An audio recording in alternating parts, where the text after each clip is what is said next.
సంస్థల ఎమ్మెల్సీ ఎన్నికల్లో పోటీ చేయకూడదని టీడీపీ అధిష్టానం సంచలన నిర్ణయం తీసుకుంది. విశాఖ టీడీపీ నేతలతో జరిపిన టెలికాన్ఫరెన్స్ లో పార్టీ అధినేత చంద్రబాబు ఇదే విషయాన్ని తేల్చి చెప్పారు. బలం లేని కారణంగా ఎమ్మెల్సీ ఎన్నికల్లో పోటీకి దూరంగా ఉండాలని చంద్రబాబు నిర్ణయం తీసుకున్నారు. ఇప్పటికే విశాఖ నేతలతో మంతనాలు జరిపిన చంద్రబాబు చివరకు పోటీ నుంచి వైదొలిగినట్లుగా నేతలకు తెలిపారు. అయితే ఇప్పటికే వైసీపీ నుండి బరిలోకి దిగిన మాజీ మంత్రి బొత్స సత్యనారాయణ నిన్ననే నామినేషన్ దాఖలు చేశారు.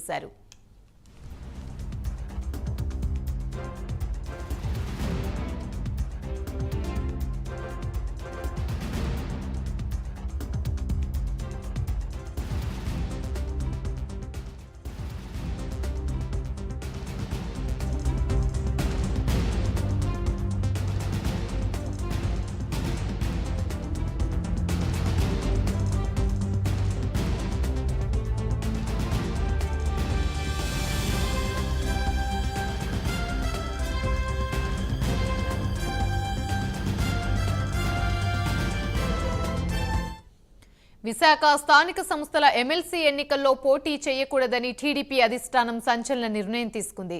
విశాఖ టీడీపీ నేతలతో జరిపిన టెలికాన్ఫరెన్స్ లో పార్టీ అధినేత చంద్రబాబు ఇదే విషయాన్ని తేల్చి చెప్పారు. బలం లేని కారణంగా ఎమ్మెల్సీ ఎన్నికల్లో పోటీకి దూరంగా ఉండాలని చంద్రబాబు నిర్ణయం తీసుకున్నారు. ఇప్పటికే విశాఖ నేతలతో మంతనాలు జరిపిన చంద్రబాబు చివరకు పోటీ నుంచి వైదొలిగినట్లుగా నేతలకు తెలిపారు. అయితే ఇప్పటికే వైసీపీ నుండి బరిలోకి దిగిన మాజీ మంత్రి బొత్స సత్యనారాయణ నిన్ననే నామినేషన్ దాఖలు చేశారు.